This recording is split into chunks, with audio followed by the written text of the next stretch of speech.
नमस्कार, आदाब। Crime petrol Dastak में आप सभी दर्शकों का एक बार फिर से स्वागत है। आप मेरी बात समझने की कोशिश तो कीजिए। बड़े घर में हम सब एक साथ रहेंगे, आपकी अच्छी देखभाल भी होगी। हमारी देखभाल की फिक्र छोड़ दो। हम बूढ़े जरूर हैं, पर हमारी भी अपनी जिंदगी है। तुम ये बात समझने की कोशिश क्यों नहीं करते? मैं अपना बिजनेस शुरू कर सकता हूँ, मेरे सपने पूरे होंगे इंशाल्लाह।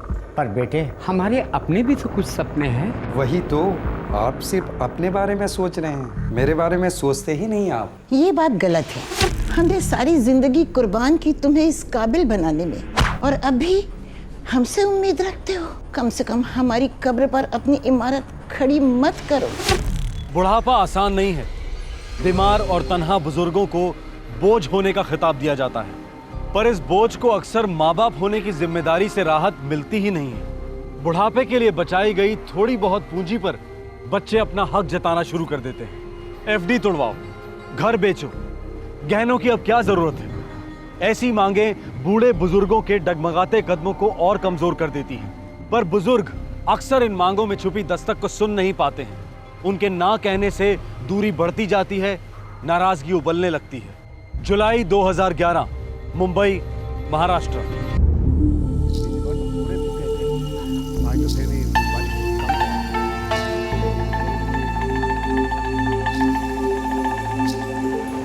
सलाम अलैकुम नसीर भाई। वालेकुम अस्सलाम गौड़े। अरे वाह, बहुत दिनों के बाद आप दोनों नीचे उतरे सब्जी लाने के लिए। खैरियत तो है? हाँ भाई, ऊपर वाले का रहम है। आजकल माजिद नहीं दिखाई दे रहा है। भटक रहा होगा कहीं इधर उधर। जवान खून है। कुछ मदद चाहिए तो बोलना। ज़रूर ज़रूर। वैसे हमें कोई दिक्कत नहीं, नीचे आने से टहलने से ज़रा तबीयत बनी रहती है। तो फिर से मॉर्निंग वॉक चालू कीजिए, पहले जैसा। सब लोग याद कर रहे हैं आपको। आया करेंगे। खुदा हाफिज़ गौड़े। आपका ख्याल रखना नसीर भाई। हाँ, शुक्रिया।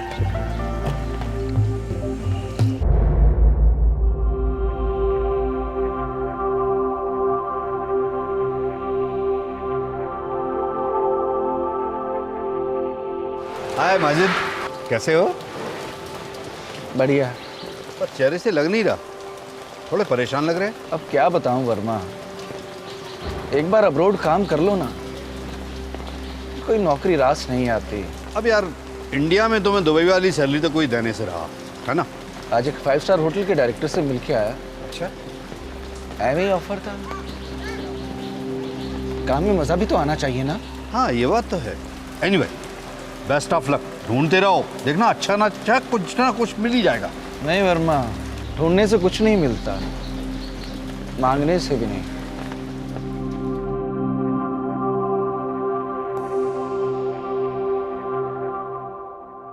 खाने के वक्त पूछना जरूरी है क्या? बिगड़ते क्यों हो माजिद? तुम आज इंटरव्यू देने गए थे ना, इसलिए पूछा कैसा रहा। बकवास रहा। क्यों?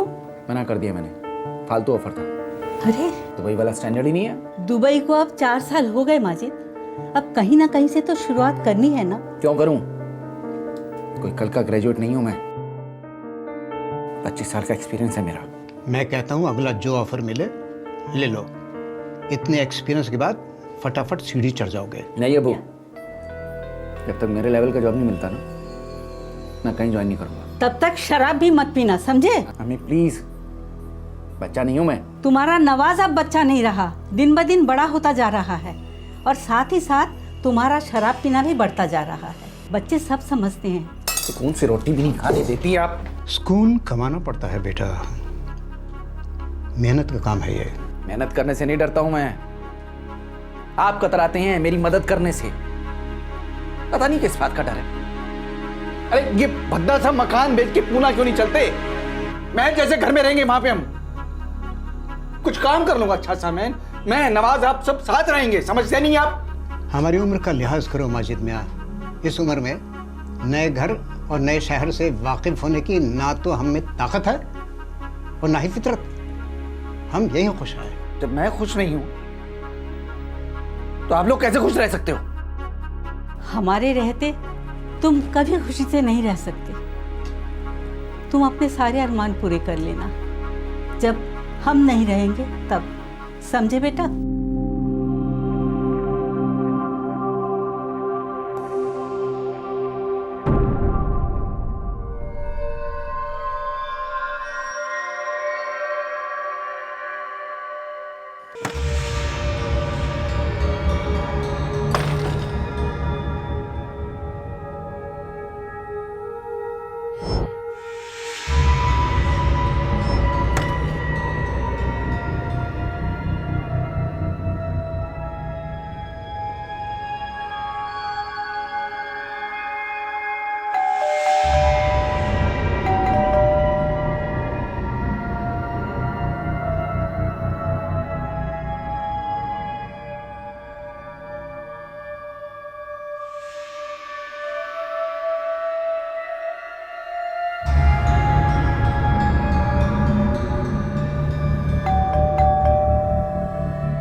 हेलो जीनत बेटा, गौड़े अंकल बोल रहा हूँ। गौड़े अंकल, आदाब। कैसे हैं आप? नसीर भाई और श्यामा भाभी आपके घर आई है? नहीं तो बेल बजाए जा रहा हूँ, लेकिन माजिद भाई के साथ कहीं बाहर गए होंगे अंकल। दरवाजे पे 4 दिन का दूध पड़ा है और अंदर से एक अजीब सी बदबू आ रही है।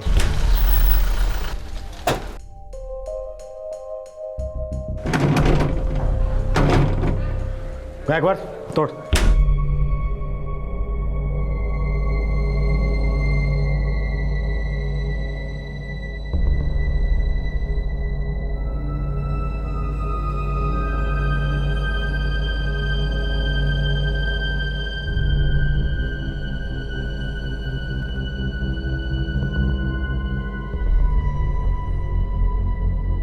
और कौन रहता है यहाँ? जी, माजिद, इनका बेटा।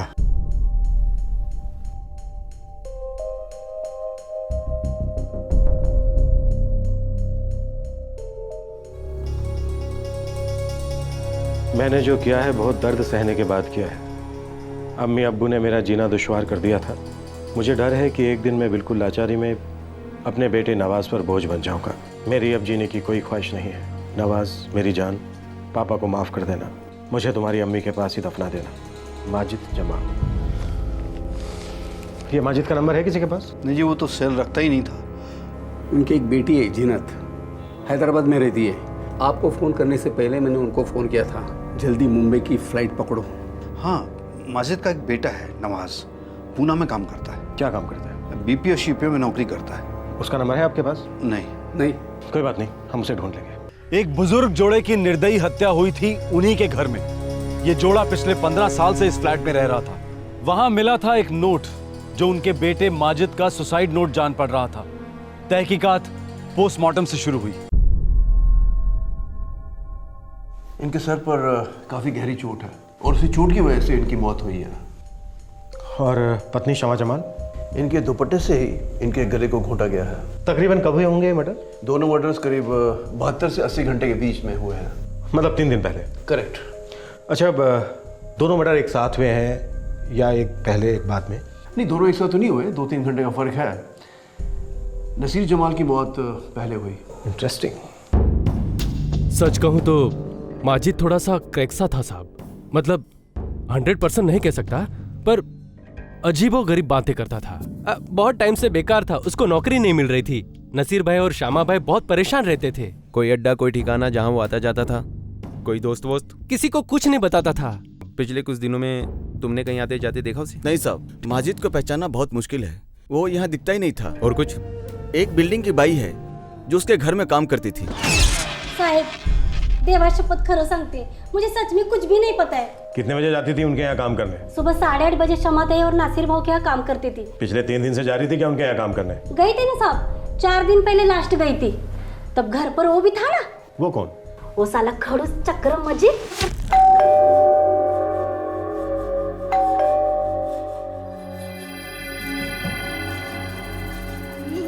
आज काम नहीं है, जाओ। क्यों? मैम सब घर में नहीं है? बोला ना काम नहीं है।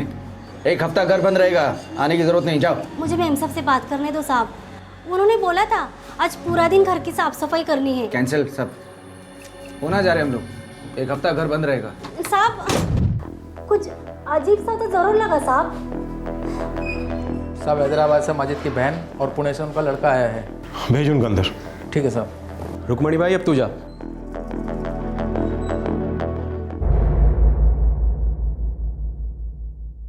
हमें माजिद पर शक है, पर माजिद अभी तक ट्रेस नहीं हुआ है।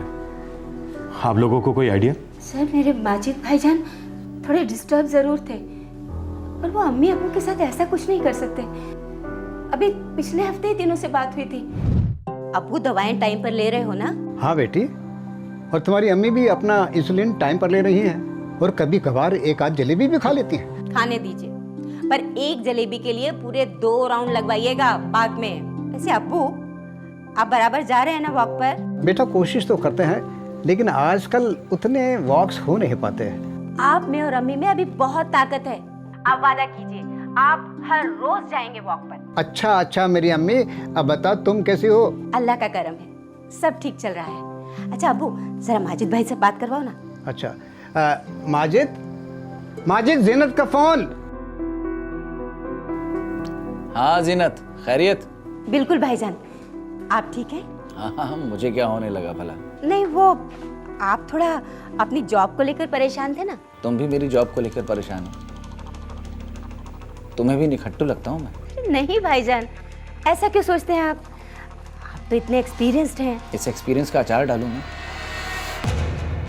मुझे नवाज की उम्र के बच्चों का असिस्टेंट बनने को कहते हैं। इंशाल्लाह सब ठीक हो जाएगा, मैं रोज आपके लिए दुआ करती हूँ। थोड़ी दुआ अपने अम्मी और अब्बू के लिए भी किया करो, वो भी बड़े परेशान रहते हैं मुझे लेके। वैसे भाईजान आप सेलफोन क्यों नहीं रखते? सेलफोन गुलामी है जीनत, मैं किसी के बाप का नौकर नहीं हूँ कि जब चाहे कोई मुझसे बात करे। ठीक है भाईजान, पर आप अम्मी अब्बू सब लैंडलाइन पर ही मिलते हैं, कभी इमरजेंसी हो गई तो? जब हम छोटे थे तब तो सेलफोन नहीं था, और जब अब्बू छोटे थे तब तो शायद लैंडलाइन भी नहीं था। जीनत थोड़ी अम्मी से भी गुफ्तगू कर लो, हैं? उनके पास भी 2-4 किलो शिकायतें होंगी मेरे खिलाफ। माजिद काम का न काज का, दुश्मन अनाज का, है? भाईजान तीखी बातें करते जरूर थे, लेकिन हमेशा मजाक में। वो किसी का खून कभी नहीं कर सकते। हमें ये चिट्ठी मिली है वहां से, राइटिंग माजिद की है जी। सुसाइड नोट मालूम पड़ता है। देखिए हमें डर है कि कहीं माजिद ने अपने आप को मार न डाला हो। अल्लाह न करे ऐसा हो। जीनत जी हम भी यही चाहते हैं कि ऐसा ना हो, ताकि हम जान सकें कि ये 2 मर्डर कैसे हुए, क्यों हुए। अंधेरी ईस्ट MIDC पुलिस स्टेशन में आपके पिताजी ने 1 नहीं बल्कि 4 बार माजिद के मिसिंग होने की कंप्लेंट लिखवाई है। वो अक्सर उनके कब्र पे जाके बैठते थे सांता क्रूज में। अपनी एक टीम भेजो वहाँ पर। सर वो अक्सर दरगाहों में भी जाते थे। गोडबले ऐसा करो, सभी दरगाहों पर टीम लगा दो। Yes sir. अब पूना शिफ्ट क्यों हुए? सर मैं 4 साल पहले यहीं रहता था मुंबई में से। पुणे में मेरी जॉब लगी, मुझे वहाँ जाना पड़ा सर। तुम्हारी अपने फादर से बात होती थी टाइम टू टाइम? होती थी, लेकिन सर मुश्किल से महीने में 1-2 बार। तुमने कभी उन्हें पुणे नहीं बुलाया अपने साथ रहने के लिए? कितनी बार बुलाया सर उन्हें, लेकिन वो मेरे साथ उस छोटे PG में नहीं आना चाहते। वो पुणे में अपना एक फ्लैट लेना चाहते थे सर, ताकि वहाँ मैं, अब्बू, दादा दादी जान हम लोग सब साथ में रहे। अकेला पड़ गया।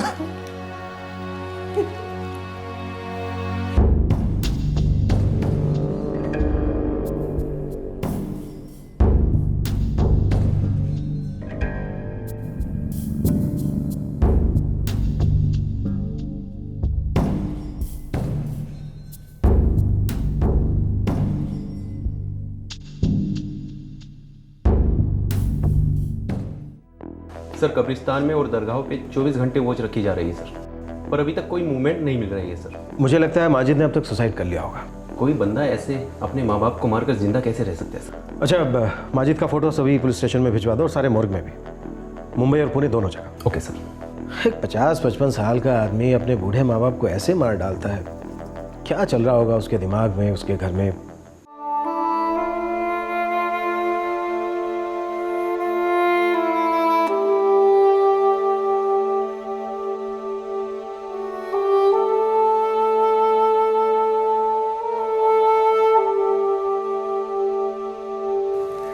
बिस्मिल्लाह वाला मिलाती रसूल अल्लाह।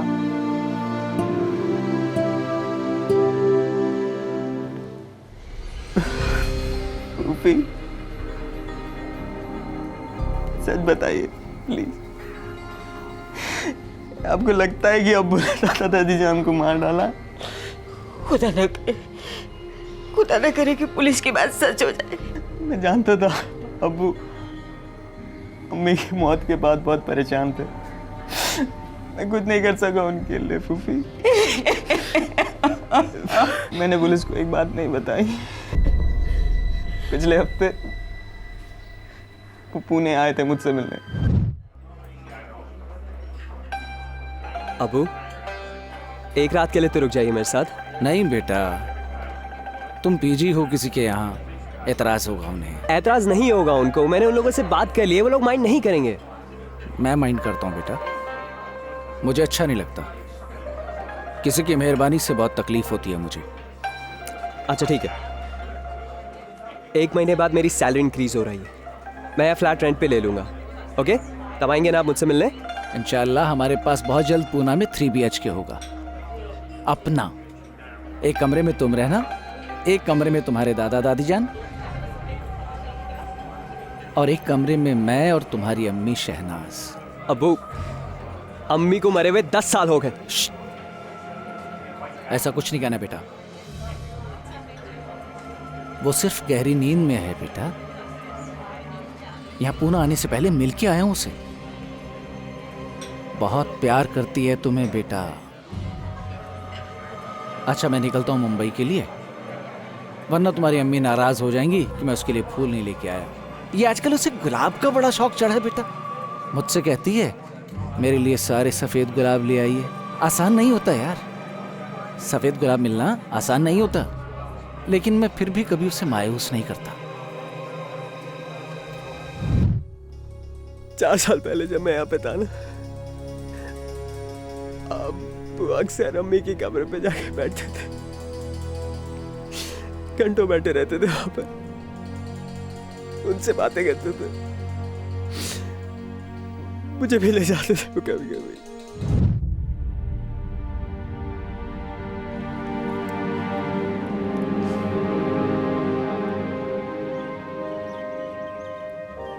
अबू चलिए, मेरे को कॉलेज के लिए लेट हो रहा है, चलिए। पहले अपनी अम्मी को किस्सी तो दो। अच्छे से करो बेटा, अम्मी नाराज हो जाएंगी।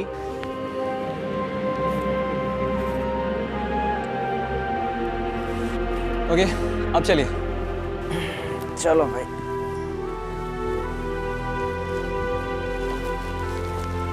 नवाज, वो बुला रही है। हाँ हाँ हाँ, पूछता हूँ।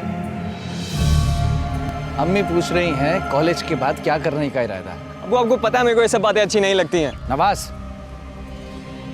बदतमीजी हो गई ना ये तो। अम्मी कुछ पूछ रही हैं और तुम कह रहे हो मैं जा रहा हूँ। अम्मी है तुम्हारी।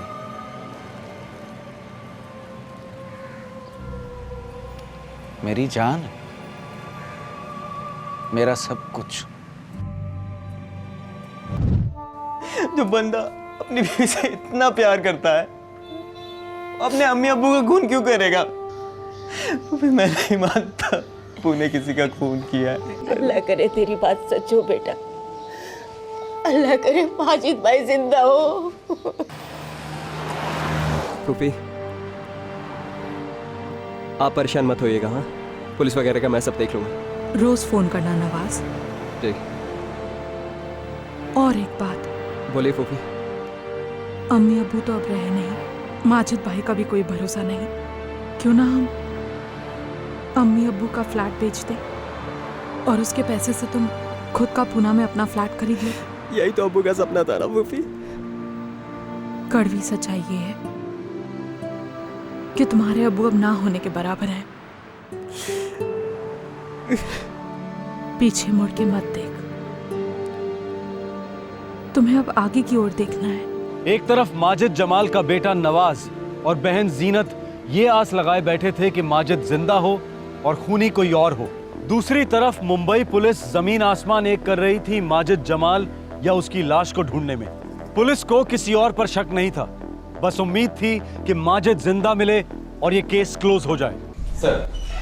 हाँ बोलो गॉड बोले। सर पुलिस स्टेशन और मोर्ग से जवाब आ गया सर, लेकिन सर कुछ पता नहीं चल पा रहा है। शायद शहर छोड़कर कहीं चला गया हो, लेकिन 8 दिन हो गए हैं। मैंने उसका बैंक अकाउंट चेक किया था, उसके अकाउंट में मुश्किल से 2000 रुपए थे। सर मैंने उसकी बहन और बेटे से बात की है कि घर से कुछ मिसिंग है या नहीं। उन्होंने कहा है कि उन्हें कोई आइडिया नहीं है कि शमा और नसीर के पास कैश या सोना था या नहीं। सर मुझे लग रहा है कि हमें यह केस क्लोज कर देना चाहिए। नहीं गॉड बोले, अगर सिर्फ माजिद गायब हुआ होता तो शायद हम इस केस को क्लोज कर सकते थे, लेकिन यहाँ तो 2 बूढ़े लोगों का कत्ल किया गया है बेरहमी के साथ। कोल्ड ब्लडेड मर्डर गॉड बोले। यह केस तो अब सोल्व होने के बाद ही क्लोज हो सकता है। तुम ऐसा करो, न्यूज़पेपर और टीवी चैनल को फ्लैश करते रहो, जितना टाइम लगता है उसको लगने दो। Okay sir.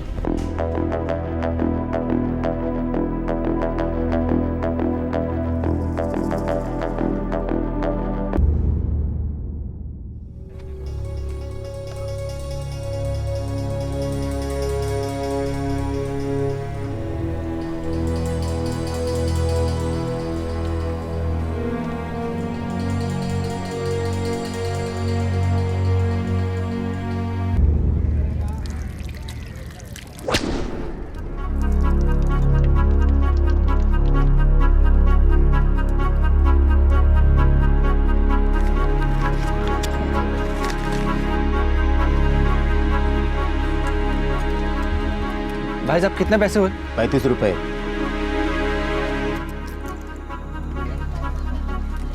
₹32 हैं भाई साहब, चलेगा क्या? साले पैसे कम थे तो ऑर्डर क्यों दिया? डकार गया, पैसे कम हैं। ला अब भाग ऐसे भाग।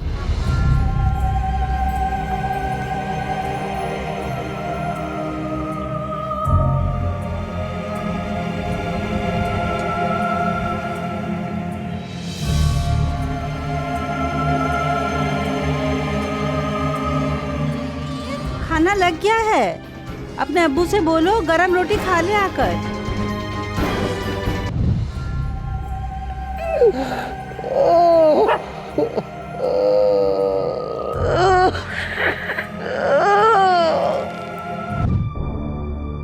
माजिद, तेरे अब्बू कहाँ हैं? अब्बू सो रहे हैं अम्मी। अरे आज तक इतनी देर तक तो वो कभी नहीं सोए। देखो जाकर कहीं तबीयत वबीयत तो खराब नहीं हो गई। नसीर, अम्मी। उठो नसीर, क्या हुआ? अब्बू शहनाज की तरह गहरी नींद में चले गए अम्मी। क्या बकवास कर रहे हो? तुमने अपनी गोलियां ली कि नहीं? चलो हटो, मुझे देखने दो। अम्मी मैं और अब्बू और मैं, हम दोनों क्या बातें कर रहे थे, बहस कर रहे थे अम्मी। माजिद, मुझे इस मसले पर और कोई बात नहीं करनी है, बस। आपके बस कहने से मैं चुप नहीं रह सकता अब्बू। 55 बरस उम्र हो रही है मेरी। इस उम्र में अब नई नौकरी तो मिलने से रही। आप बूढ़े हैं, मैं भी तो बूढ़ा हो रहा हूं। मेरी प्रॉब्लम समझिए आप। प्रॉब्लम कुछ भी हो, ये घर तो नहीं बिकेगा माजिद। तुम्हारी अम्मी और मेरे सर की ये छत क्या मायने रखती है, तुम समझोगे नहीं। 80 लाख का ऑफर है पूना के अंदर, 3 BHK 50 के अंदर अंदर आ जाएगा। 10 लाख की मैं आपके नाम FD करा दूंगा, 10 लाख की अम्मी के नाम, और 10 लाख में मैं पोल्ट्री फार्म खोल लूंगा। सब प्लान है आपको। जब सब कुछ प्लान कर ही चुके हो तो पैसों का इंतजाम भी खुद ही कर लो। मैं और तुम्हारी अम्मी किसी नए शहर में शिफ्ट नहीं कर सकते। शहनाज से बात की मैंने अब्बू, शहनाज भी यही चाहती है। आप एक बार हाँ कर दीजिए, सब ठीक हो जाएगा। बेटा, तुम सबसे पहले अपने आप को सही करो। उस साइकियाट्रिस्ट को फोन। चुप रहिए आप। जब भी कोई काम की बात करता हूँ वो साइकियाट्रिस्ट को ले आता है बीच में। अच्छा नहीं लगता है मुझे, घुटन होती है मुझे। तो तुम पुणे जाकर के नवाज के साथ में क्यों नहीं रहते? दिन रात हमको क्यों परेशान करते हो? आखिरी बार कह रहा हूं कि ये घर नहीं बिकेगा।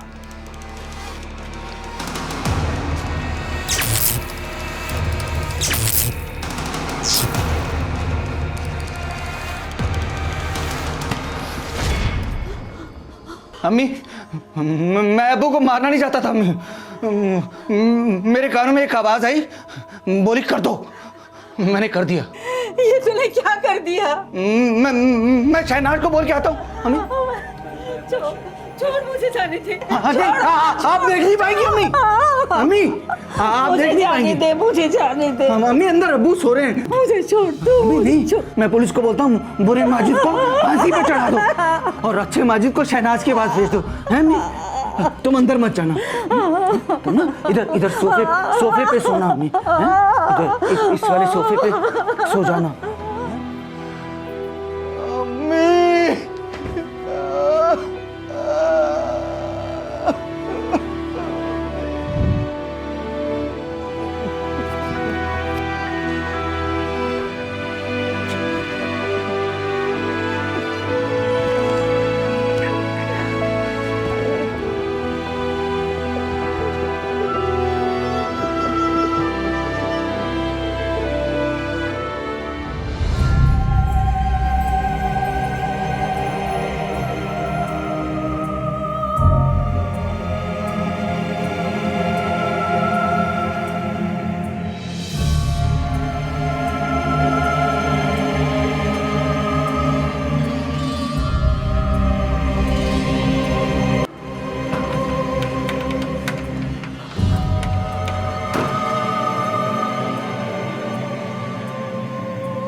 भाई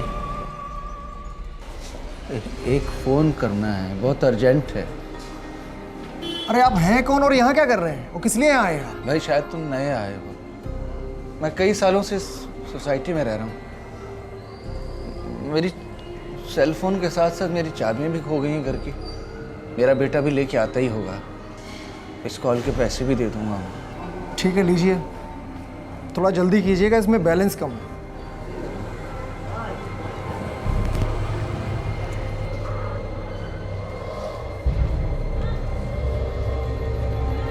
नवाज, अबू अबू अबू अबू अबू अबू अबू अबू कहाँ हैं आप? मैं मुंबई में हूँ बेटा, अपनी सोसाइटी में। पता नहीं किसी ने घर का ताला चेंज कर दिया हमारे।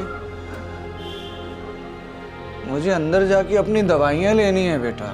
अबू आप वहीं वेट करिए, यहाँ सोसाइटी में गार्ड के पास वेट करिए। मैं पहुँच रहा हूँ अबू, मैं बस पहुँच रहा हूँ प्लीज़। हो सके तो आते वक्त कुछ खाने के लिए ले आना, मुझे बहुत भूख लगी है बेटा।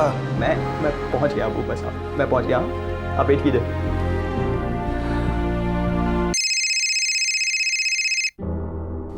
हेलो सर, मैं नमाज बोल रहा हूँ, माजिद जमाल का बेटा सर। हाँ नवाज बोलो। सर मेरे फादर सोसाइटी में सब सिक्योरिटी के पास में हैं, आप एक बार जाके देख लीजिए। वो मेरा वेट कर रहे हैं वहाँ पे सर। नवाज मुझे फ़ोन करके तुमने बहुत अच्छा किया, थैंक यू। सॉरी अब्बू, माफ कर दें।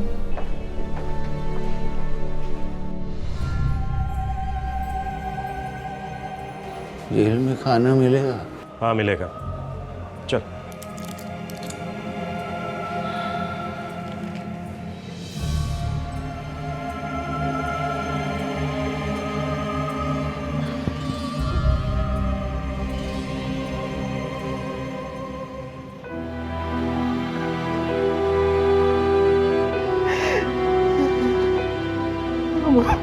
मुझसे गलती हो गई अब्बू। नहीं बेटा, नहीं, गलती तो मुझसे हुई है बेटा। तुमने तो सही काम किया बेटा। अपने अम्मी अब्बू को मारना नहीं चाहता था बेटा, बस वो गुस्से में अचानक सब हो गया। साइकेट्रिक ट्रीटमेंट बंद नहीं करता ना, और दवाएं लेता रहता तो इतना पागल नहीं होता मैं। अब आप परेशान नहीं होना, सब ठीक हो जाएगा अब्बू। चुपचाप वो नौकरी ले लेनी चाहिए थी जो मिल रही थी। पैसों के लिए अपने बूढ़े माँ बाप को परेशान तो नहीं करता मैं। मुझे तो दोज़ख में भी जगह नहीं मिलेगी बेटा। आप शांत हो जाइए, सब ठीक हो जाएगा अबू। एक आखिरी ख्वाहिश है, अपने दादा जान और दादी जान की कब्र पे जाके मेरी तरफ से माफी मांग लेना बेटा, और अपनी अम्मी की कब्र पर भी जाना। अपनी अम्मी को बोलना मैं उसे कभी मुंह नहीं दिखाऊंगा।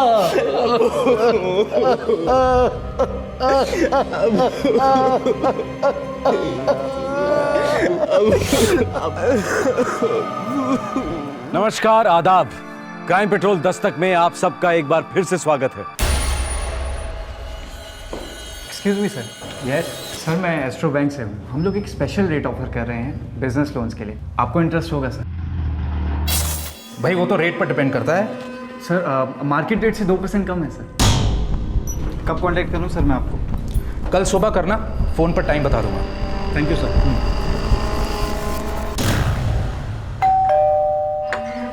हेलो सर, कैसे हैं आप? आओ आओ अंदर आओ। आज के जमाने में पैसा ना सिर्फ बोलता है बल्कि पैसा राज भी करता है। फास्ट पेस जिंदगी के सुख चैन की सभी चीजें शैतान के नुमाइंदों की तरह युवा पीढ़ी के आसपास मंडराती रहती हैं, उन्हें फुसलाती हैं। कुछ लोगों को फिसल कर जुर्म की खाई में गिरने में देर नहीं लगती, लेकिन इस खाई में सच्चाई और इंसानियत का नामो निशान तक नहीं होता। इस खाई में रहने वालों को पहचानना आसान नहीं होता, क्योंकि शैतान हमारे बीच में है। इसलिए जब कोई शराफत का चोगा पहने हुए आपसे आपकी डिटेल्स मांगता है तो आपको जुर्म की दस्तक आसानी से सुनाई नहीं देती। जून 2011, इंदौर, मध्य प्रदेश। आज शाम को मैं इलेक्ट्रिशियन भेज दूंगा, वो आकर एसी ठीक कर देगा। और कोई सेवा हो तो आप मुझे बेझिझक फ़ोन कीजिएगा। कैसी सेवा सुरती भाई? अब तो मकान मालिक कम, रिश्तेदार ज़्यादा लगते हैं। अभी हमें 1 हफ्ता भी नहीं हुआ इंदौर आए हुए, सभी कुछ आप ही तो कर रहे हैं हमारे लिए। अरे रागिनी जी, वैसे मैं ये मकान किराए पे बहुत कम देता हूँ। आप लोग अच्छे लोग हैं और मैं अच्छी तरह से जानता हूँ कि आप इस घर को अच्छे से रखेंगे। नमस्ते। नमस्ते। पापा, सिर्फ 4 दिन की तो बात है, बस एग्जाम लिखा, 2-3 दिन फ्रेंड्स के साथ चिल आउट किया, फिर सीधे इंदौर। बेटा, मुझे 1 हफ्ता और निकालना है भोपाल में। मैं भी नहीं हूँ, तुम भी नहीं हो घर पे। तुम्हारी माँ और नानी माँ घर पे अकेली रहेगी बेटा। पापा, आप मुझे अब बेकार का गिल्ट ट्रिप दे रहे हो। You know ना पापा, how much I miss Ujjain. हाँ पता है बेटा, लेकिन नो लेकिन मम्मी ने मुझे परमिशन दे दी है। अच्छा अच्छा, ठीक है, लेकिन सिर्फ 4 दिन। हाँ थैंक्स पापा। और सुनो, अपना मोबाइल हमेशा ऑन रखना और अपने पास ही रखना, और रोज मुझे कॉल करना, ठीक है? हाँ पापा, आप दुनिया के सबसे बेस्ट पापा हो। हाँ पता है। Thank you so much, love you, bye. Love you too बेटा। नानी माँ, आपको पता है पापा ने मुझे उज्जैन में 4 दिन रहने की परमिशन दे दी है। ठीक है, लेकिन अब आधा दिन यही मत सोचती रहना कि उज्जैन जाकर क्या करूंगी दोस्तों के साथ, ये और वो।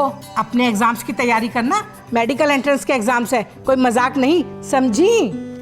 कम ऑन नानी माँ, मेरे लिए एग्जाम सबसे इम्पोर्टेंट है, और बचपन से लेकर डॉक्टर बनने का सपना पूरा करने का टाइम जो आ गया है। मेरी बच्ची, तू जरूर डॉक्टर बनेगी, हम सबका आशीर्वाद है ना तेरे साथ। माँ, वो आपने प्रेशर कुकर कहाँ रखा है? वो तो मैंने उसी बक्से में रखा था, मगर वो वाला बक्सा तो अभी तक खोला ही नहीं बेटा। जी, मैं देखती हूँ। यस, एक सेकंड। मम्मी, कोई कॉस्मेटिक कंसल्टेंट का फोन है। देखो। हेलो। हाँ, जी पहचाना। अभी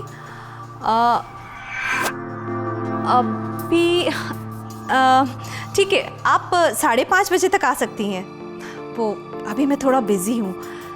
हाँ, 1 घंटे में फ्री हो जाऊंगी।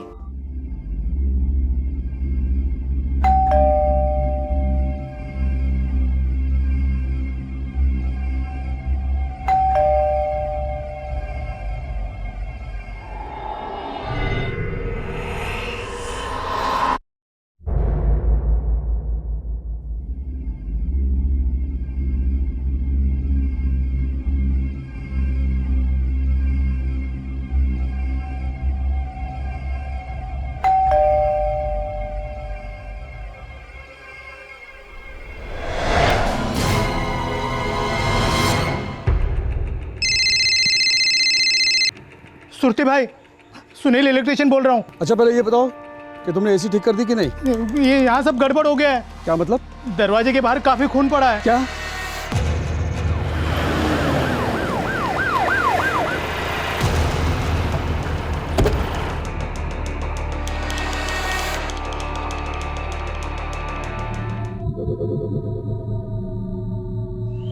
शिवारे, दरवाजा तोड़वा दो।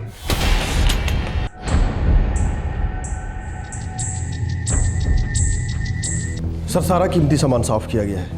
मोबाइल फोन तक नहीं छोड़ा उन लोगों ने। इन तीनों में से किसी का मोबाइल नहीं मिल रहा है। खिड़की तोड़कर अंदर आए थे क्या? नहीं सर, आए तो दरवाजे से ही है, क्योंकि मैंने सारी खिड़कियां चेक की है। साहब तीनों लेडीज के पास मोबाइल फोन थे।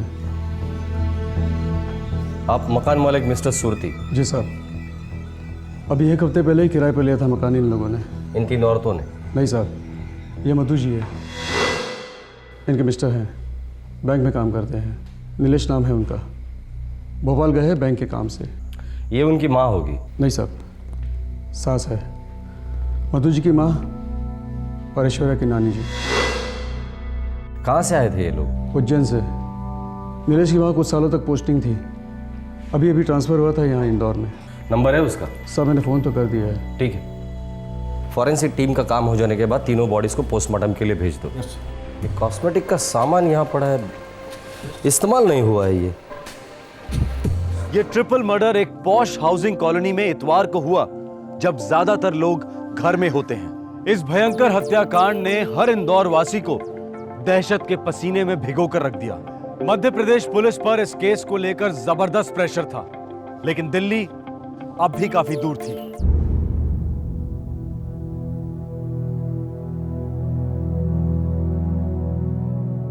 ये अधेड़ उम्र की महिला मधु, इनके सिर में गोली मारी गई, क्लोज रेंज से। इनकी लाश घर के दरवाजे के पास मिली थी। ये बुजुर्ग महिला मिसेज रागिनी, इनको स्टेप किया गया 6 बार। इनकी लाश जमीन पर मिली, डाइनिंग टेबल के पास। ये ऐश्वर्या, उम्र में सबसे छोटी, इसने काफ़ी फाइट किया उन हत्यारों के साथ। इसके चेहरे पर कुशन या हाथ रखकर इसे मारने की कोशिश की गई और लास्ट में इसका गला काटकर इसे मारा गया। इसके हाथों में भी काफ़ी घाव है, ये देखिए, ये खरोंचे। इसकी लाश सोफे पर मिली थी। इंस्पेक्टर साहब, 3 मौतें हुई हैं, लेकिन ब्लड सैंपल्स हमारे पास 4 हैं। चौथा ब्लड सैंपल कातिल का? डेफिनेटली उन्हीं में से किसी एक कातिल का है, क्योंकि 3 हत्याएं कोई अकेला नहीं कर सकता। 2 या 2 से ज़्यादा लोग इस हत्या में इन्वॉल्व हैं और इनकी टोली के किसी एक को बहुत गहरी चोट लगी है। उसका काफ़ी खून बहा है। लगता है किसी नई टोली का काम है ये। सर सोना, कैश, मोबाइल फ़ोन कुल मिलाकर 1.5 लाख का सामान लूटा गया है, लेकिन वहाँ पे कपबोर्ड है जिसमें कुछ और जेवर है, उन्हें टच भी नहीं किया गया। या तो कोई पेशेवर लुटेर है या फिर कोई करीबी, कोई तो हमें गुमराह करने की कोशिश कर रहा है।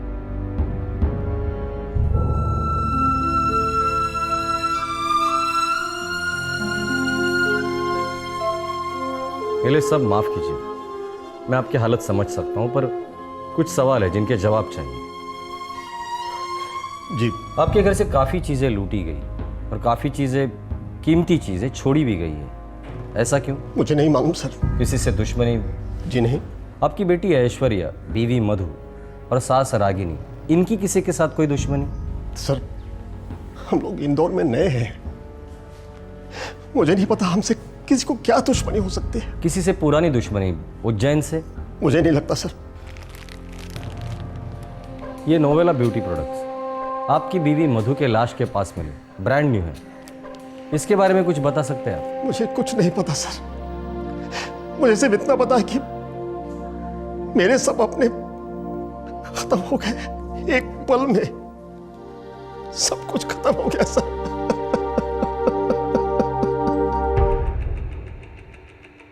सर उज्जैन में काफी पूछताछ की, दुश्मनी वाला तो कोई भी एंगल नहीं मिला। हॉस्पिटल का क्या रिपोर्ट है? उसमें से एक हत्यारा काफी घायल हुआ था। 10 हॉस्पिटल ने पूछताछ किया सर, ऐसा कोई भी केस नहीं है। Private clinic? वहाँ पूछताछ जारी है सर। वो हत्यारा बुरी तरह घायल हुआ था, काफी खून बहा था, बिना दवा के ज़्यादा दूर तक भाग नहीं सकता है वो। सर वो जो कॉस्मेटिक्स मिले थे नोवेला ब्यूटी प्रोडक्ट्स के, वो कहाँ के? कंपनी तो मुंबई की है सर, लेकिन अपने इधर जो ग्लास्को मॉल है ना, उसमें एक है सलून, कपिल सलून, वो लोग उसके लिए मार्केटिंग करते हैं। ये ऐश्वर्या, उसकी माँ मधु और उसकी नानी रागिनी, इन तीनों में से किसी न किसी का कनेक्शन उस प्रोडक्ट से। ऐश्वर्या कुलकर्णी, मधु कुलकर्णी, रागिनी घोरपड़े। सर मैंने इन लोगों का नाम आज तक नहीं सुना और हमारे सैलून के साथ इनका कोई कनेक्शन नहीं है। लाश के पास हमें आपके कंपनी के प्रोडक्ट्स मिले, ब्रांड न्यू, जिसका प्लास्टिक कवर भी तोड़ा नहीं था। सर हम इन प्रोडक्ट्स को मार्केट करते हैं और हो सकता है उन तीनों में से इन प्रोडक्ट्स को किसी ने खरीदा हो। ठीक है, अब ये प्रोडक्ट्स बेचती कैसे?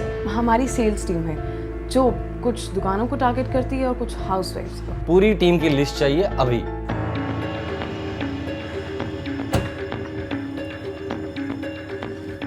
सर अंदर डॉक्टर बोला कि 26 जून को एक आदमी आया था जिसको गोली लगी थी, शाम को 6:15 बजे। लगभग 25 साल का होगा। उसका नाम पता कुछ? सॉरी इंस्पेक्टर, ब्लीडिंग इतनी ज़बरदस्त हो रही थी कि कुछ भी पूछने का टाइम ही नहीं मिला। अरे ये तो बहुत सीरियस है, कैसे हुआ ये? वो जी एक वो गोली छूकर निकल गई। गोली? जी। फिर तो ये पुलिस केस है। हाँ मैं अभी थाने जा रहा हूँ, आप प्लीज़ पहले इसका इलाज कीजिए। मैं इतनी जल्दी मरना नहीं चाहता हूँ, मैं खो नहीं दे सकता डॉक्टर साहब प्लीज़। देखो अगर तुम पुलिस को इन्फॉर्म नहीं करोगे तो मैं करूँगा। डॉक्टर साहब मैं सीधा थाने ही जा रहा हूँ और इंस्पेक्टर को लेके सीधा आपके पास आऊँगा। वो यहाँ आके आपकी स्टेटमेंट ले लेंगे कि आप इसे इलाज करवाए। और वैसे भी पुलिस के चक्कर में अब कौन पढ़ना चाहता है डॉक्टर साहब। और आपने उसे जाने दिया? गलती हो गई, जजमेंट में थोड़ा चूक हो गई। वो एक्चुअली में दूसरे किसी पेशेंट के साथ बिजी हो गया। उसने कोई और जानकारी दी है आपको? बस वो इतना ही कह रहा था कि कोई पुरानी दुश्मनी थी मोहल्ले की, किसी जावेद ने उस पर गोली चलाई थी। पता तो दूर की बात है डॉक्टर, नाम तक नोट नहीं किया आपने उसका? हाँ एक बात याद आई, वो अपनी बातचीत में किसी शास्त्री नगर का जिक्र कर रहा था। शास्त्री नगर के खबरी एक्टिवेट करो, जावेद नाम के जितने हिस्ट्री शीटर हैं सबको पेश। सर कपिल सैलून में 5 सेल्स गर्ल्स हैं, उनमें से 4 से हमारी बात हुई है, लेकिन कोई भी मधु, रागिनी या ऐश्वर्या को नहीं जानती। 5वीं से बात क्यों नहीं हुई? उसका फ़ोन स्विच ऑफ आ रहा है। नाम क्या है उसका? निधि वर्मा। पता निकालो, इस निधि वर्मा की पूरी कुंडली चाहिए मुझे। लेकिन एक और बात है। बोलो। मधु कुलकर्णी के फ़ोन रिकॉर्ड के अनुसार कत्ल की शाम 4:30 बजे एक फ़ोन आया था और वो नंबर निधि वर्मा का है। ये बात तो मुझे अभी बता रहे हो, गाड़ी निकालो। Vidyanagar house number 6। कब से काम कर रही है? 4 महीनों से। पर सर वो बहुत अच्छी लड़की है, I mean she is very hard working. मुझे ऐसा लग रहा है कि आप लोगों को कुछ तो गलतफहमी हुई है। विनीता जी हमारे गलतफहमी का टेंशन आप मत लीजिए, फिलहाल के लिए इतना बता दीजिए ये निधि वर्मा है कहाँ? सर उसने बताया था कि वो फाइनल ईयर बीकॉम की स्टूडेंट है और उसके एग्जाम्स आ रहे हैं तो छुट्टी पर है। छुट्टी तो अब होगी उसकी, लंबी छुट्टी। जावेद, किस पर फायर किया था तूने? साहब मैंने खुदा कसम साहब, मैंने किसी पर फायर नहीं किया साहब, मुझे फालतू में फंसा रहे हैं साहब। कौन तुझे फंसाने की कोशिश कर रहा है? एक कमीना है साहब, राजू, उसको मेरा 36 से आंकड़ा है साहब। रहता कहाँ है तेरा ये जानी दुश्मन राजू? ये 14 नंबर साहब, 4 गली छोड़ के साहब। अगर तेरी बात झूठ निकली ना जावेद, तो तू तो अपने कफन का ऑर्डर दे ही दे, समझा? जी हाँ, निधि वर्मा मेरी बेटी है। I am mister Verma. लेकिन बात क्या है? निधि कहाँ है? निधि एग्जाम देने गई है, लेकिन बात क्या है? उसका सेल फोन बंद है। एग्जाम हॉल में सेल फोन अलाउड नहीं है। वर्मा जी कल शाम से उसका फोन बंद है। अरे तो पढ़ने में बिजी रही होगी। एग्जामिनेशन हॉल कहाँ है? बेतमा कॉलेज। ठीक है, लेकिन अब तो बताइए बात क्या है? जैसे ही मुझे पता चलेगा सबसे पहले मैं आप ही को आकर बताऊंगा वर्मा जी, तब तक थोड़ा हिम्मत से काम लीजिए। कोई बुरी खबर है? जी नहीं, शायद बहुत बुरी खबर है। सर राजू मेरा भाई है। तो तुम्हारा ये भाई राजू अभी कहाँ है? सर नहीं पता। सर वो कभी भी बताकर नहीं जाता। उसका हाल ही में लिए हुआ फोटो और सेल नंबर दो। Cell number? Sir 78689838। Sir switch off है। उसका फोटो लेके आओ। अब किस लफड़े में पड़ गया है मेरा बेटा? इसके पहले आपका बेटा कितने लफड़े में फंस चुका है? उसका सबसे बड़ा लफड़ा तो वो जन्मजली लड़की है, उसके चक्कर में पड़कर बर्बाद हो गया है मेरा बेटा। कौन है वो लड़की? क्या नाम है उसका? सर उसका नाम निधि वर्मा है। बहुत ओवर स्मार्ट बनती है सर, और मेरे राजू भैया को उसी ने अपने कंट्रोल में कर रखा है। सर ये राजू हिस्ट्री शीटर लगता है, उसके फोटोग्राफ मैंने सारे पुलिस स्टेशन में बांट दिया है, ज़रूर इन्वॉल्व होगा वो लड़की निधि वर्मा, वो भी इस केस में इन्वॉल्व होगी। सर, निधि वर्मा।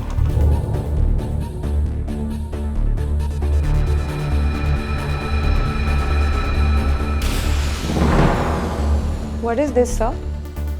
मुझे यहाँ क्यों बुलाया है? सर, मेरे एग्जाम्स चल रहे हैं। और हम रिजल्ट ढूंढ रहे हैं। बैठो। कपिल सलून में काम करती हो, नोवेला ब्यूटी प्रोडक्ट्स की सेल्स एजेंट हो।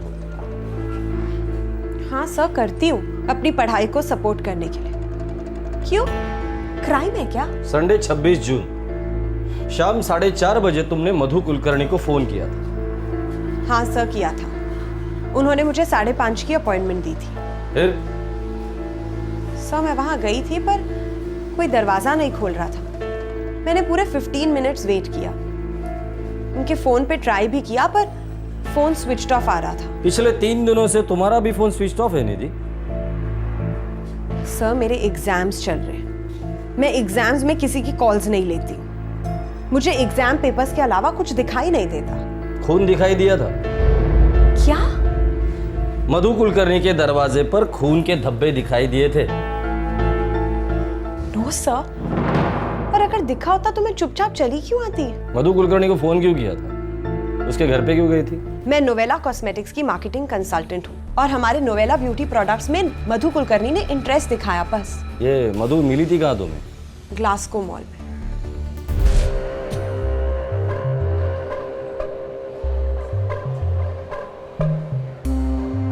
Excuse me ma'am. मैम, क्या आपके पास 2 मिनट है? बोलो। मैम, आप ब्यूटी प्रोडक्ट्स इस्तेमाल करती हैं ना? सॉरी, मुझे इंटरेस्ट नहीं है। मैम, आपके प्रोडक्ट्स अच्छे नहीं हैं। आपके फेस पे साफ साफ दिखाई दे रहा है, इसीलिए आपको इंटरेस्ट नहीं है। सच? सच मैम। आप नोवेला प्रोडक्ट्स ट्राई कीजिए, जान दे देंगी आप। मैम, हमारा tie up top international brand से है। हमने अभी तक इंडिया में लॉन्च भी नहीं किया। देखिए, अभी मुझे जाना है। जब आप लॉन्च करोगे तब मैं खरीद लूंगी। मैम, तो अभी ले जाइए ना। ये लीजिए। मगर मेरे पास पैसे नहीं है अभी। मैम, ये फ्री सैंपल्स हैं, बिल्कुल फ्री। आप इन्हें ट्राई कीजिए, यूज कीजिए। अगर पसंद आए तो मैं आपको आगे की स्कीम के बारे में बताऊंगी। वैसे स्कीम क्या है आपकी? अगर आप 2000 से ज्यादा बिलिंग करती हैं या अपने किसी भी फैमिली या फ्रेंड को बतौर क्लाइंट हमारे पास भेजती हैं तो आपको पूरा 50% डिस्काउंट मिलेगा। अच्छा, मैं आपको कांटेक्ट कैसे कर सकती हूँ? मैं आपकी डिटेल्स ले लेती हूँ ना, मैं आपको कांटेक्ट करके सब बता दूंगी। जी बताइए। लिखिए। मधु मैम ने मुझे संडे शाम को फोन करने के लिए कहा था, लेकिन मैं उनसे नहीं मिल पाई। तो उनके घर में वो सारे प्रोडक्ट्स कहाँ से आए? सब मैंने उन्हें कुछ सैंपल्स दिए थे, वही होंगे, या फिर उन्होंने किसी और सेल्स गर्ल से लिए होंगे। राजू से क्या रिलेशन? राजू? हाँ, राजू बॉयफ्रेंड है। क्यों, कोई प्रॉब्लम है? बिल्कुल है। राजू को गोली लगी है। क्या बात कर रहे हैं? कब, किसने मारी? राजू ठीक तो है ना? उसने फोन करके बताया नहीं तुम्हें? सर, मैंने 3 दिनों से फोन ऑफ रखा है एग्जाम्स की वजह से, लेकिन मैं नहीं मानती राजू को गोली लगी। आप मुझे उल्लू बना रहे हैं ना, झूठ बोल रहे हैं ना? वो तो थोड़ी देर में पता चल ही जाएगा कौन झूठ बोल रहा है, कौन उल्लू बना रहा है। निधि, संडे 26 जून को तुमने राजू से बात की थी, पूरे 20 मिनट बात की। सो बॉयफ्रेंड से बात करना भी अब क्या गुनाह है सर? नहीं, पर मर्डर्स भी उसी शाम हुए थे।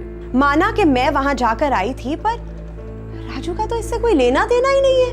करेक्ट है, राजू से ही पूछते हैं। 7868983848 राजू का नंबर है। स्विच ऑफ है और उसका तो कोई एग्जाम का बहाना भी नहीं है। सर, राजू का क्रिमिनल रिकॉर्ड है सर, चौक पुलिस स्टेशन से इंफॉर्मेशन मिली है। मुझे लगता है ये किसी गलत राजू की बात कर रहे हैं। तुम्हारा राजू है ही गलत। आगे बोलो। सर, कई सारी चोरी के केसेस है उसके खिलाफ। कुछ महीनों पहले अटेम्प्ट टू मर्डर के केस में अंदर गया था सर। उसका एक दोस्त माधव नाम का एक आदमी था सर, दोनों काफी अंदर बाहर रहे हैं सर। गैंग है क्या इन लोगों का? कितने लोग हैं गैंग में? सर प्लीज, अब बहुत हो गया रियली। मैं एक अच्छे घर की कॉलेज स्टूडेंट हूँ, आप ये क्या गैंग वैंग की बातों में मुझे अटका रहे हैं? सर, मेरा कल एग्जाम है। ओके, लगता है कोई कंफ्यूजन है, तुम जा सकती हो। और हाँ, कल के पेपर के लिए ऑल द बेस्ट। 24 घंटे नजर रखना इस लड़की पर। मोबाइल फोन, लैंडलाइन, इंटरनेट सब टैप करना। इसी लड़की के थ्रू हम राजू और माधव की गैंग तक पहुंच सकते हैं। अब कहाँ चली? पापा मैं फरीदा के यहाँ जा रही हूँ कुछ किताबें लाने। बेटा तुम मुझसे कुछ छुपा रही है। पुलिस क्यों आई थी यहाँ? पापा मैं कुछ छुपा नहीं रही हूँ, पुलिस को गलतफहमी हुई।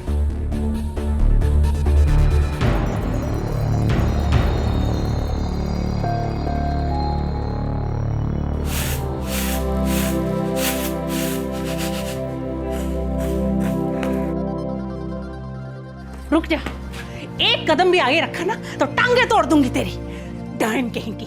मुझे तुम्हारे मुंह नहीं लगना, मैं तुम्हारे गले पड़ने नहीं आई हूँ, बस राजू के कपड़े लेने आई हूँ। कहाँ मेरा राजू? खा गई उसे? डस गई क्या? तुम राजू की माँ हो इसलिए कुछ बोलूंगी नहीं, लेकिन ठीक है तुम्हारा राजू, मैं ख्याल रख रही हूँ उसका। अरे तेरे साथ रहेगा तो कैसे ठीक रहेगा वो? हाँ, छोड़ क्यों नहीं देती उसे? किसी और को क्यों नहीं पकड़ लेती? निधि, तू इसी वक्त यहाँ से निकल जा, वरना मैं पुलिस को फोन करूंगी। ओह, पुलिस? मैं अभी वहीं से आ रही हूँ, तो धमका मत। राजू भैया के एक भी कपड़े को अगर तूने हाथ भी लगाया ना तो मैं तेरे हाथ काट के रख दूंगी। लो क्लास हो, लो क्लास ही रहोगे, ठीक है? मैं राजू के लिए नए कपड़े खरीद लूंगी, लेकिन एक बात याद रखना कि ये जो 4 पैसे कमा के राजू दे रहा है ना, वो पता है किसकी वजह से? मेरी।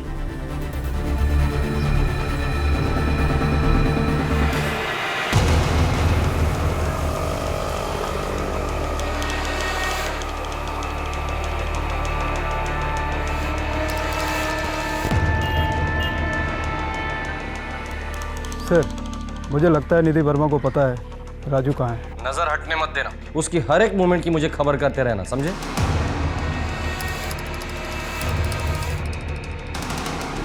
काका और थे।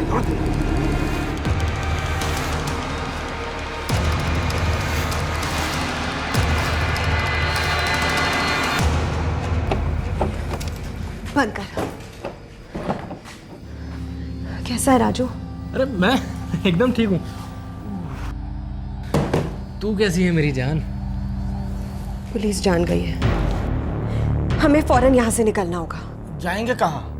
रोकना नहीं है, लूट बिका नहीं है अभी तक। डफर, लूट बिक जाएगा, अगर पकड़े गए ना तो जिंदगी खत्म। लेकिन पुलिस को हमारे बारे में पता कैसे चला? क्योंकि हम तीनों में से एक बेअकल इडियट है जिसने फर्श पे से वो नोवेला प्रोडक्ट्स उठाए नहीं, जिनकी वजह से वो मुझ तक पहुंच गए हैं। और पता नहीं कैसे उन्हें तुम्हारी इंजरी के बारे में भी पता चल गया है। मतलब खेल खत्म? तुम ये बताओ करना क्या है? तुम दोनों बस फौरन यहाँ से निकलो, ठीक है? पुलिस को मैं संभाल लूंगी।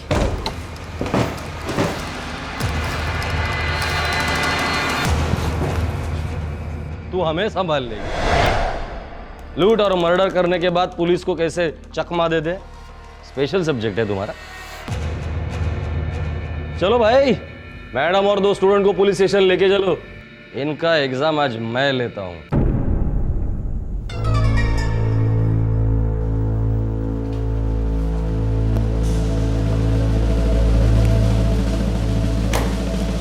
रेडी? तो मैडम एग्जाम शुरू करें। किंग्स प्लाजा मॉल में कपड़ों की दुकान थी, वहां मैं शॉपिंग करने जाती थी। राजू के मामा की दुकान थी, पहली बार वहीं मिले और प्यार हो गया। राजू, पता है लाइफ में सबसे ज्यादा चिढ़ मुझे किस चीज से है? यही ना कि तेरे जैसे कॉलेज में नहीं पढ़ा मैं। मुझे ना चिढ़ है मिडिल क्लास बन के रहने से। सच राजू, ढेर सारे पैसे चाहिए मुझे। देख, सीधा सा फंडा है, या तो सीधे साधे रास्ते से कमाई करो, या जो मेहनत कर रहे हैं उनका पैसा लूट लो। सेकंड ऑप्शन सही ऑप्शन है, दूसरे कमाए और हम उनके पैसों पर ऐश करें। रिस्क है मैडम, बहुत तगड़ा रिस्क है। फटती है क्या तेरी? हाँ, वैसे तो बड़े डींगे मारता है, पता है कितनी बार जेल गया हूँ ये वो। देख, मेरी फटती नहीं है, मैं बस इतना चाहता हूँ कि तू इन सब चक्कर में अपनी लाइफ ना बर्बाद कर बैठे। यार बर्बाद करने के लिए लाइफ है ही कहाँ। मान ले मेरी बात, यह काम तेरे लिए नहीं है। ए हीरो, तू ना जानता नहीं है मैं चीज क्या हूँ, समझा? मैं बस इतना जानता हूँ कि तुझसे बहुत प्यार करता हूँ। मैं रानी बना के रखना चाहता हूँ तुझको, रानी। तो रानी की तरह हीरे जेवरों में तौल देना मुझे मेरे राजा। किंग साइज जिंदगी जिएंगे दोनों। King size. राजू और माधव जेल में मिले। वो पहले से चोरी और लूट में माहिर थे। हमने अमीर लोगों को निशाना बनाना शुरू किया, कभी मॉल्स के बाहर, कभी एटीएम्स के बाहर। Excuse me sir. Yes sir, क्या मैं आपके 2 मिनट ले सकती हूँ? सर, मैं निधि वर्मा हूँ, एस्कॉर्ट बैंक। हमारे पास एक एक्सीलेंट पर्सनल लोन स्कीम है। इसके पहले कितने खून किए तुम लोगों ने? नहीं सर, हमने आज से पहले कभी कोई खून नहीं किया सर। वो गलती से हो गया सर खून। सच बोल रहा है ये सच है। हमारा इरादा सिर्फ कुलकर्णियों को लूटने का था। सॉरी, मुझे इंटरेस्ट नहीं है। मैम, आपके प्रोडक्ट्स अच्छे नहीं हैं। आपके फेस पे साफ साफ दिखाई दे रहा है, इसीलिए आपको इंटरेस्ट नहीं है। सच? सच मैम। आप नोवेला प्रोडक्ट्स ट्राई कीजिए, जान दे देंगी आप। अच्छा, मैं आपको कांटेक्ट कैसे कर सकती हूँ? मैं आपकी डिटेल्स ले लेती हूँ ना, मैं आपको कांटेक्ट करके सब बता दूंगी। जी लिखिए। मैंने आपसे झूठ कहा था। मैंने मधु को कोई सैंपल्स नहीं दिए थे, सिर्फ एक अपॉइंटमेंट लिया था। मैंने कुलकर्णी फैमिली का पूरा बैकग्राउंड निकाला था।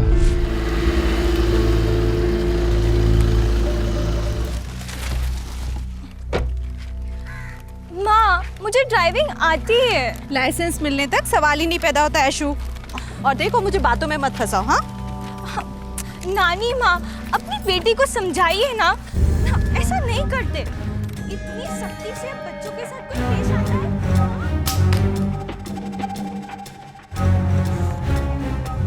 साला एक दिन ना अपनी खुद की गाड़ी होगी चिकनी। तेरी गाड़ी जरूर होगी। तेरा जो दिमाग है ना, बहुत तेज। चुन चुन के शिकार को ढूंढती है तू, चुन चुन के। राजू, इस धंधे में डेयरिंग से ज्यादा ना दिमाग चाहिए होता है। दिमाग? करेक्ट। अच्छा, ये कुलकर्णी लोग अभी अभी शिफ्ट हुए हैं, घर का मर्द भी शहर में नहीं है। अच्छा है, तो इस संडे को कुलकर्णियों का घर साफ करेंगे। तो इस बात पे चीयर्स। चीयर्स। चीयर्स। 26 जून 2011 रविवार की दोपहर थी। आसपास के घरों में ज्यादातर लोग खाना खाकर गहरी नींद में थे, लेकिन ऐश्वर्या, एक होनहार स्टूडेंट, अपने मेडिकल एग्जाम्स की पढ़ाई में लगी हुई थी। जब ऐश्वर्या किताबों में डूबी हुई थी, मधु और रागिनी अपने घर की चीजें अनपैक कर रही थी। इन तीनों को भनक तक नहीं थी कि कुछ ही दूर एक युवती और उसके 2 युवा साथी इन्हें लूटने की फिराक में थे। इत्तेफाक की बात थी कि निधि, जो ओपन यूनिवर्सिटी की छात्रा थी, इस जुर्म को प्लान करने से पहले बाकायदा अपने इम्तिहान भी देने गई थी। निधि बेटा, एक सेकेंड, ये खा के तो जाना। ऑल द बेस्ट बेटा। ऑल द बेस्ट बेटे, दिल लगा के एग्जाम देना। डोंट वरी पापा, इकोनॉमिक्स मेरा फेवरेट सब्जेक्ट है। हेलो मैम, मैं निधि बोल रही हूँ नोवेला कॉस्मेटिक्स से। एक सेकेंड, मम्मी, कोई कॉस्मेटिक कंसल्टेंट का फोन है। देखो। हेलो मैम, क्या आज शाम को मैं आपके घर आ सकती हूँ? आपने कहा था ना संडे शाम को आप फ्री रहेंगी। आप 5:30 बजे तक आ सकती हैं। जी मैम, मैं 5:30 बजे आती हूँ।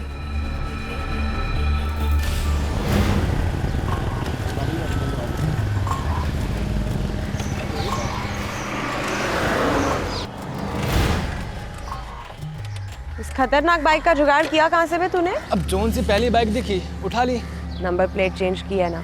मैडम, इतना भी डफर नहीं हूँ मैं। माना कि आप तोप हैं, लेकिन हम भी कोई देसी कट्टे नहीं हैं। समझी? अम्मा यार, इतनी क्यूट बातें ना किया मत कर, समझा? काम पे ध्यान नहीं लगता है। अरे, अब तो काम पे ध्यान सच में नहीं लगेगा। चल।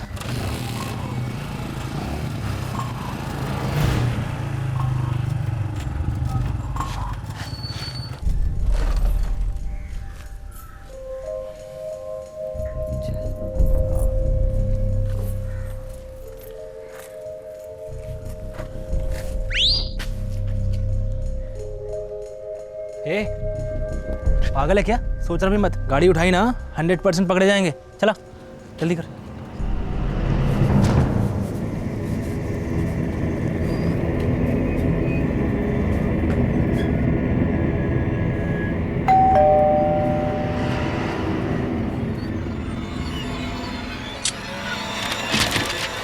Hello ma'am. हेलो, कैसे हैं आप? मैं बिल्कुल अच्छी हूँ। आओ अंदर आओ।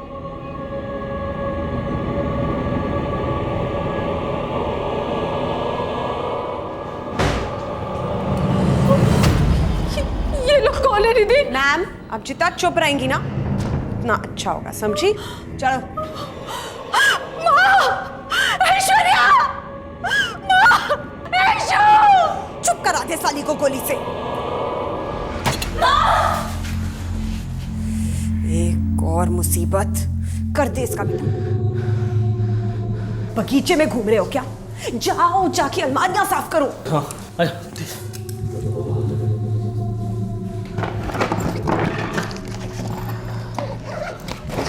कमरा और बाकी है। रहने दो, से बहुत देर हो जाएगी। अभी बहुत और बकरे हमारा इंतजार कर रहे हैं। चलो चलो। उन तीनों का मारने का बिल्कुल इरादा नहीं था,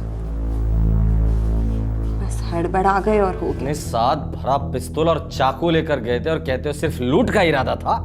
हाँ, सिर्फ लूट का। लेकर जाओ इन्हें।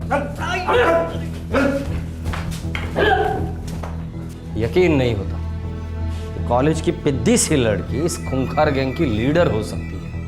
देखिए, कोई बहुत बड़ी गलती हुई। हमारी बेटी निधि ऐसी नहीं है। अरे फर्स्ट क्लास मिलता है उसको हर एग्जाम में। वो तो हमारी मजबूरी है कि आगे पढ़ाने की हैसियत नहीं थी हमारी। अब आप ही बताइए, ऐसी लड़की कभी लूटपाट खून खराबा कर सकती है क्या? मेरे बेटे को बर्बाद करने वाली एक ही लड़की है और वो है निधि वर्मा। वो जड़ है, उसी ने मेरे भाई का दिमाग खराब कर डाला है। अरे मेरा बेटा तो सुधर रहा था, एक अच्छी सी लड़की से सगाई भी हो गई थी उसकी, पर इस निधि वर्मा ने इसने आके पता नहीं क्या डोरे डाले मेरे बेटे पर।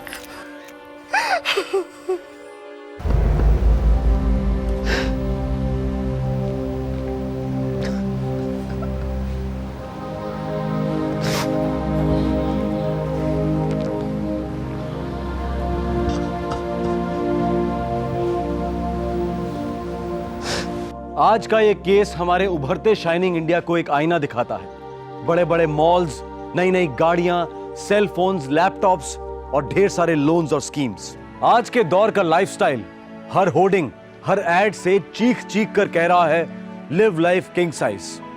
बेचने वालों की लगातार कोशिश रहती है हर इंसान में खरीदने की चाहत पैदा करने की, और फिर इस चाहत को कभी ना खत्म होने वाली भूख बनाने की।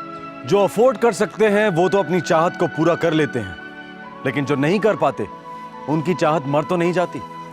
वो और रास्ते ढूंढ लेते हैं अपनी चाहत को पूरा करने के लिए। एक राह भटकी युवती निधि और उसके दो युवा साथी माधव और राजू के लालच की वजह से ऐश्वर्या, उसकी मां मधु और नानी रागिनी, तीनों आम लोगों ने अपनी जान गंवाई। निधि की चिकनी चुपड़ी बातों से मधु को अपने साथ होने वाले जुर्म की दस्तक मिल पाना शायद बहुत ही मुश्किल था। ऐसे वाकयात किसी भी आम इंसान के साथ हो सकते हैं। आज के इस केस में सिर्फ 3 जानें ही नहीं गईं, बल्कि ईमानदारी, संयम और मेहनत करने की फितरत का कत्ल भी हुआ है। आपसे फिर मुलाकात होगी, तब तक अपना ख्याल रखें, सुरक्षित रहें। जय हिंद। क्राइम पेट्रोल्स के और भी दिलचस्प कहानी देखने के लिए हमारे चैनल को सब्सक्राइब करें और बेल आइकॉन दबाना न भूलें।